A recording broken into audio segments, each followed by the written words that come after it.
It's Friday, April 26. In the headlines, UK commits to £15 million to help combat crime in Jamaica. In business news, Statin reports Jamaicans are paying more for healthcare. Regionally, Prime Minister Ariel Henry officially resigns as Haiti swears in transitional council. And in sports, a report from CARICOM Cricket Conference Day 1. This is the weekend news on PBC Jamaica. I'm Simone Absalom Gale.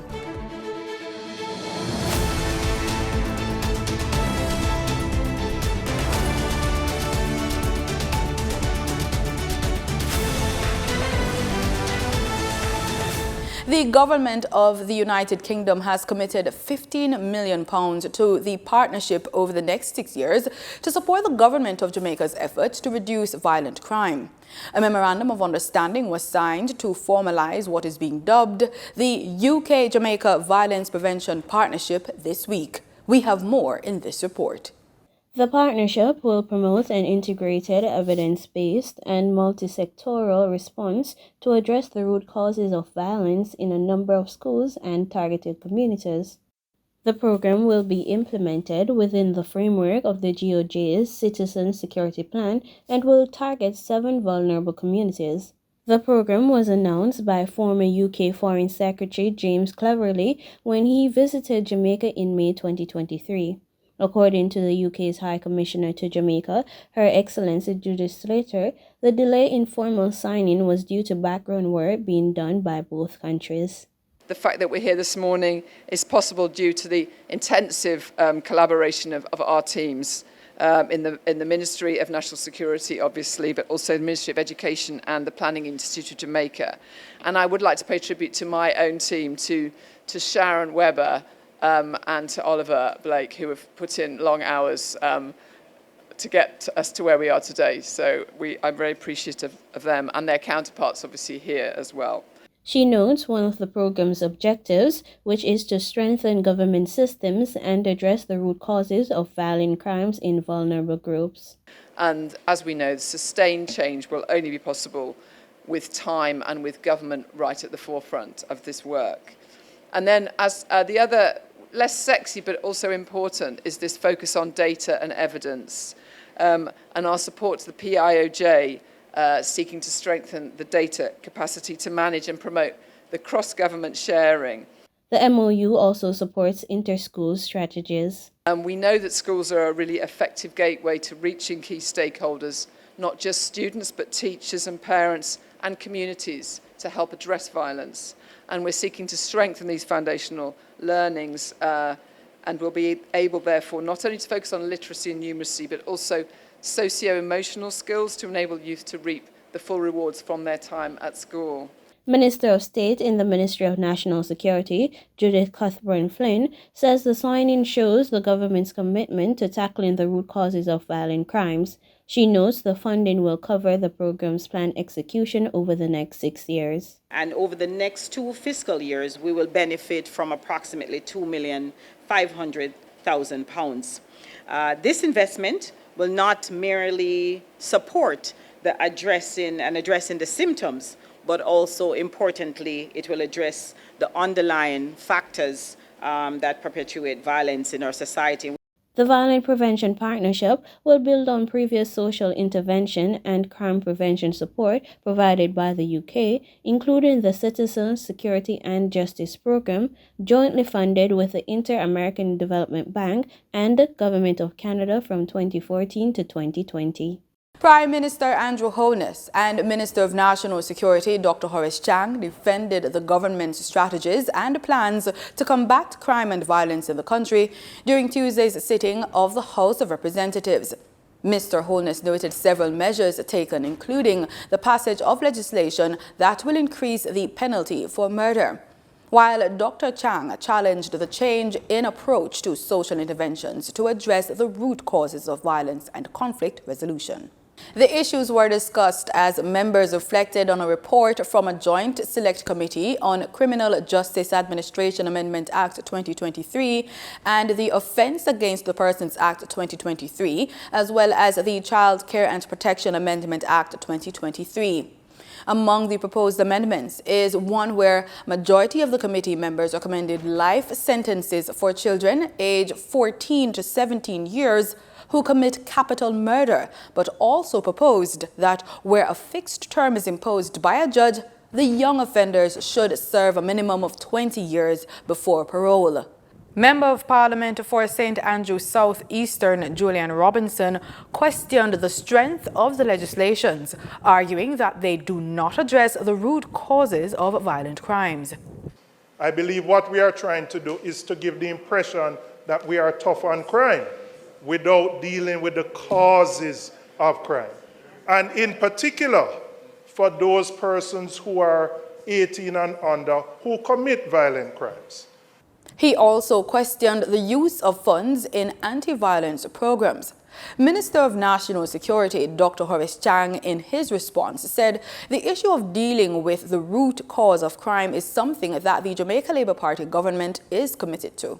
The tradition of using projects to invest in social intervention was shown by all the researchers to have failed.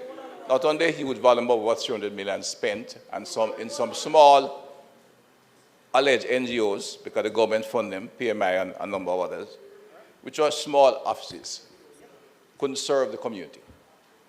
But the project funding that was used along the way, all indications that over 70% of the funds went to parallel staff, consultants, researchers, and very little reached the source at the community where the people are in need of it. It's a fact of research. Fact of research. I didn't say it. The Capri study did. Today, we have moved it into a coordinated approach and establish an effective management, monitoring, and evaluation system. He says the government is designing more projects aimed at specific areas. The issue, for example, of the most recent program on the security plan, which dealt with interfacing with parents, interfacing with the hard training program, the hundreds of thousands hard training program was done, focus on zones of special operations. In addition to that, providing psychosocial support. We have already trained over 40 psychosocial aides in communities across critical areas. That is far more than was involved in any of the NGOs you had. It happens that they are concentrated in specific areas and will expand it and scale it up nationally. The Ministry of National Security has taken our social services. We are designing programs, intervening in specific cases, and moving out. Prime Minister Andrew Holness added his voice to the debate. Many years ago, the call was we need to invest in community policing. And we have invested significantly, substantially in developing community policing. The government aims to establish a science, technology, engineering and mathematics innovation teaching center at National Heroes Circle in Kingston. Prime Minister Andrew Holness revealed this initiative, highlighting that the center will form a pivotal component of the area's redevelopment plans. More in this report from Danita Rodney. And as we seek the redevelopment of Kingston, I'm very careful that we should locate strategic buildings in areas that make logical sense. You don't want to put your strategic buildings in places where you can't access them, infrastructure is not there. So we have a plan for the redevelopment of the Hero Circle area, which is in proximity to Jamaica. And I'm certain, Glenn, that within that plan, we will find a space for the STEM Teacher Innovation Center. That was Prime Minister Andrew Holness. He was addressing participants at the Future Ready International Conference at the University of Technology UTech campus in Kingston on April 24. In his statement, he noted that Jamaica currently boasts 4 centers of excellence for STEM, which were opened in partnership with the Heart NSTA Trust. We have 4 centers of excellence for STEM, opened with the Heart Trust NSTA across Jamaica. And they're doing all kinds of things at Heart, and I'm very pleased with the work that they're doing. He emphasized that STEM education will fuel Jamaica's development and enhance its global competitiveness. So today I am pleased to declare Jamaica as a STEM island with a vision of fostering innovation, driving economic growth, and empowering our people to thrive in the global knowledge economy. Through our collaborative all-hands-on-deck approach, government, private sector, academia, and civil society, we will work towards this goal. Jamaica is now officially declared a STEM island. Prime Minister Holness also announced the implementation of STEM education reforms to encourage startups. We will implement comprehensive STEM education reforms from the primary to the tertiary levels. We will develop ecosystems to encourage startups, entrepreneurs, and innovators. We will encourage the growth of STEM industries such as biotechnology, information technology, and advanced manufacturing. We will also leverage STEM to grow and monetize the musical, artistic, cultural, and other natural talents of our people. For the news on PBCJ, I'm Danita Rodney. Time now for the business report with Denise Williams.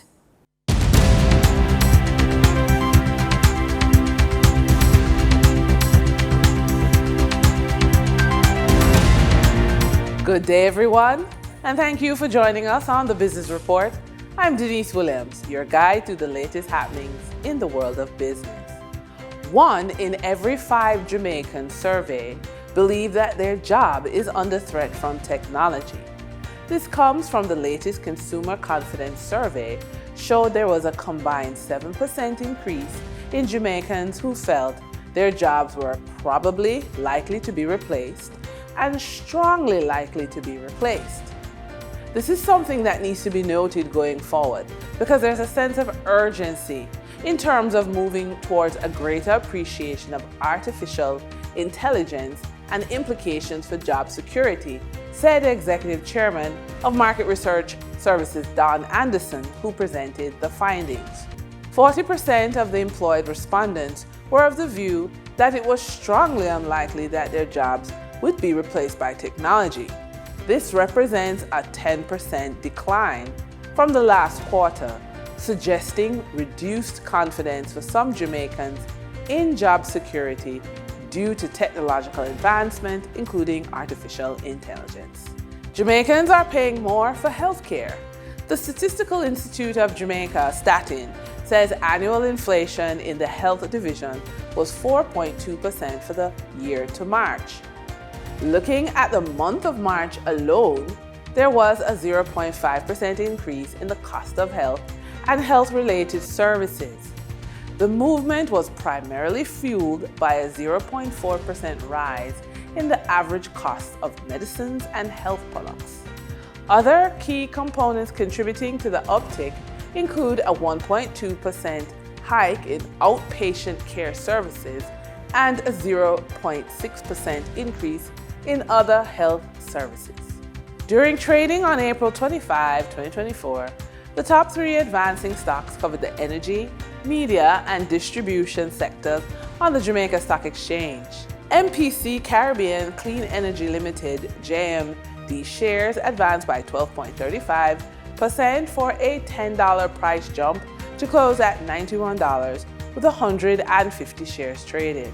The Limners and Bards Limited shares advanced by 11.59% for a 16-cent price increase to close at $1.54 with 30,344 shares traded. Paramount Trading Jamaica Limited shares advanced by 11.45% for a 15-cent upward push-in price to close at $1.46 with 65,415 shares traded. During trading on April 25, 2024, the top 3 declining stocks covered the finance, real estate, and technology sectors of the Jamaica Stock Exchange. Lasco Financial Services Limited declined by 18.54% for a 35-cent price slide to close at $1.54 with 58,503 shares traded.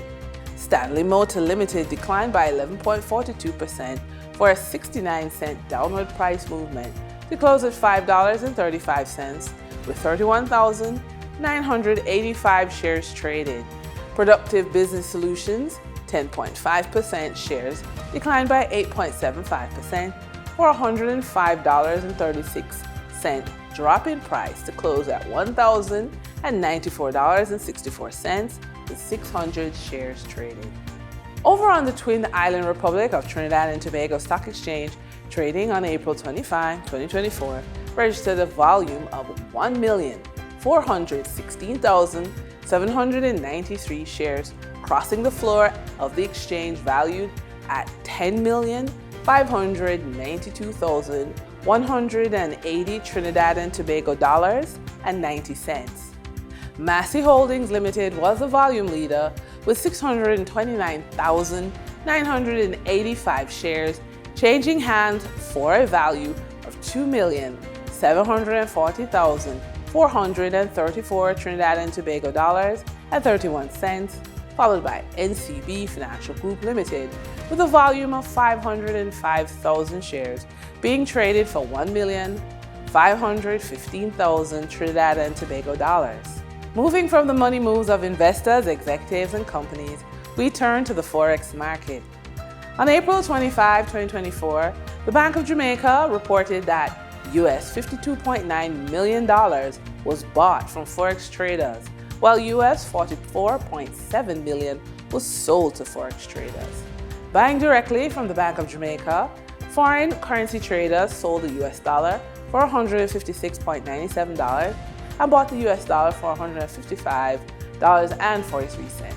The difference between the buy and sell rate was $1.54, which represents a profit for Forex traders for every US dollar traded.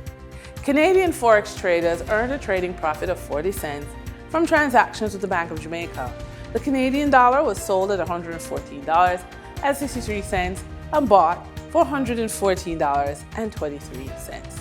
For traders looking at the British pound, they pocketed a profit of $5.07, selling it for $195.31 and buying it for $190.24. Now we turn to our weekend wealth blueprint.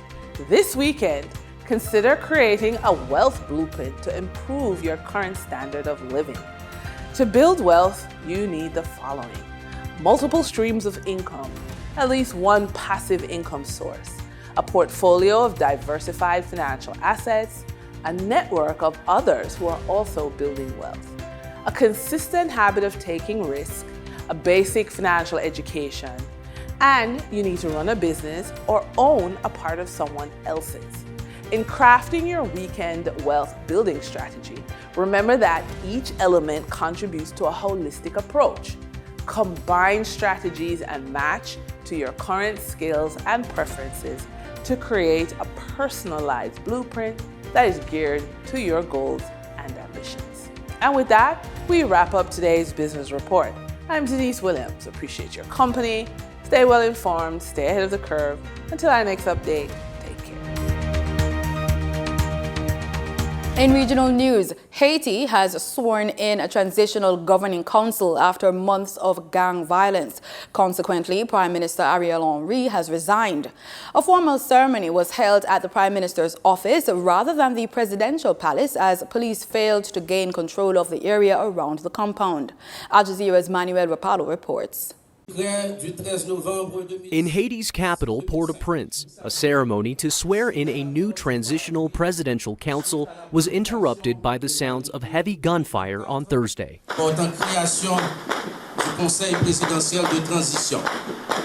Members of the new council vowed to rein in the gang-related violence that's pushed the country to the brink of social collapse in recent months. In the face of this unprecedented crisis, the entire population has recognized the urgency and necessity of taking a firm grip on the situation to pull our country out of this spiral of despair and destruction. Outside the walls of the ceremony, gang members armed with automatic weapons exchanged gunfire with police. Armed criminals roaming the streets freely, often overpowering the police, is a scene that's become all too common in the city. At least 2 people were killed during the fighting on Thursday. This woman says her son was caught in the crossfire and killed. She adds that there are no safe places left in the country. He was selling water, he saw the police, he ran. He returned to the water van. He was shot in the leg, the police shot him many times in his stomach and back. I don't know what he did to deserve death. In the area where he grew up, everyone knew he was not a member of any gangs. International observers have applauded the successful swearing-in of the Transitional Council, some calling it a turning point for a crisis that has left more than 2,500 people dead since the start of the year. One of the first orders of business of Haiti's new Transitional Council was to name an interim prime minister, Michel Patrick Boisvert, a former finance minister who has taken the place of Prime Minister Ariel Henry, who formalized his resignation earlier in the day. The general interest should be at the center of all concerns and public decisions, and I invite all compatriots to work towards strengthening and consolidating what has been achieved to contribute to the recovery of our beloved Haiti. Though Haitian gang leaders have promised to derail the efforts of the new transitional body, council members say plans are in motion for the deployment of an international security force, led by the government of Kenya, to help restore law and order in Haiti. Manuel Rapalo, Al Jazeera. Prime Minister Mutley says the governance structure of the Cricket West Indies must be addressed if the sport is to develop in the region. This is necessary as she says there's too much blurring across the current structure, too much conflict and room for its continuation. Barbados' Prime Minister was among regional leaders addressing the opening of the CARICOM Regional Cricket Conference, reinvigorating West Indies cricket being held in Trinidad and Tobago. You can't have big men who have inspired us from little children asking over and over to be involved in a credible and structured way. And administration after administration after administration ignores them as if it is their right to humiliate our icons and heroes. It cannot happen. And you have the ability now to change it. Don't tell me that governance is on the table. Tell me that governance is going to be your first priority to resolve. And that if you have to go island by country and do it, then you will do it and you'll have our support to do it. But this notion that it will go to the next administration, because that's what happens when you leave it on the table. One, ignorance, and that is why I alluded earlier to education and sensitizing the stakeholders who are the policymakers of Cricket West Indies. Insecurity, believing that evolve and improve governance would mean, replacement of some persons or diminishing power of the board, and just resistance to change, right? And that is not a unique situation to Cricket West Indies by any means. We are people who often resist change, but I certainly don't believe that we can't overcome that with more education and more sensitization, of the greater good that could come out of improved governance. In sports, the Devon Biscuits National Primary School Athletics Championship was launched recently. Marlon Samuels has that story. The sponsors for the 2024 Primary Athletic Championships, Devon Biscuits, PyTech and InSports, are all invested in unearthing talents in sports. Devon Biscuits' sponsorship is $7 million. PyTech contributed $3.1 million in cash and prizes. Minister of Culture, Gender, Entertainment and Sport, Olivia Babsy-Grange, says there will be an increase in sponsorship to the championships to the tune of $3.8 million.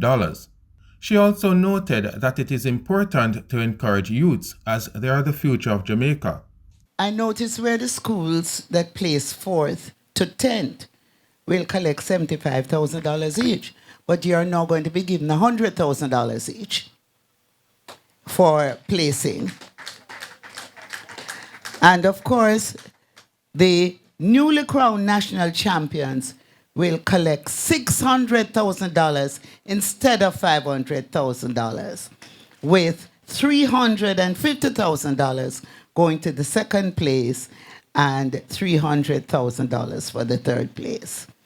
The 2024 Athletic Championship begins with the Jamaica Athletics Administrative Association J3As. All comers meet at the National Stadium on May 4, 2024. The Eastern Region Championships on May 1 to 3. The Central Region Championship on May 6 to 8. The Western Region Championship on May 9 to 11. And the Grand Finale on May 23 to 25. It is certainly enough time for it to have evolved into the gripping event it has become, emulating the fervor of competition brought by their seniors in the Inter-Secondary School Sports Association, the ISA Boys and Girls Championship. So at your age, you are the nursery. You are the future of ISA. See all those great things that happen in Boys and Girls Champs? It's going to be your turn to make Jamaica look good. And at this early age, we are proud, very proud. For the news on PBCJ, I am Marlon Samuels. CARICOM leaders, West Indies legends and the cricketing fraternity gathered Thursday morning for day one of the CARICOM Regional Cricket Conference at the Hyatt Hotel to discuss the reinvigoration of West Indies cricket. Sir Clive Lloyd, Sir Wesley Hall, Joel Big Bird Garner were amongst a host of members of the cricketing fraternity that gathered at the Hyatt Regency Hotel in Port of Spain for day one of the CARICOM Regional Cricket Conference to discuss possible recommendations to improve West Indies cricket on and off the field. The likes of Sir Andy Roberts, Sir Vivian Richards and Michael Holding, who could not be present, virtually offered their perspectives on issues that needed to be addressed. Business Planning Manager for Cricket West Indies, Linford Inverness, gave an outline of a strategic plan at the event, which included intentions to obtain long-term sponsorships as well as establishing long-term media rights in England. There was also a panel discussion on the state of West Indies cricket, where Sir Clive Lloyd stated that more should be done to create an agreement that encourages local players to choose playing for Caribbean teams rather than their franchise teams. Speaking before the event was head coach of the Queen's Park Cricket Club and senior sports officer at the University of Trinidad and Tobago, Imran Jan, who gave his thoughts on the conference. Well, first and foremost, it's much needed. It's good to see CARICOM taking on this initiative from a government standpoint and involve all the stakeholders that is involved in West Indies cricket. So I'm looking forward to today's proceedings. Jan spoke on his desire to see more emphasis placed on grassroots, which is scheduled to be discussed on day 2 of the event. A lot of conversations were held around grassroots cricket, school cricket, which encompasses grassroots cricket, and the resources that are spent at the lower end of the development scale. For me, I would like some more emphasis be placed on that end of the spectrum so as to develop our next generation of cricketers. Wayne Cunningham, TTT Sport. And that's it for the weekend news on PBCJ. Pleasant viewing.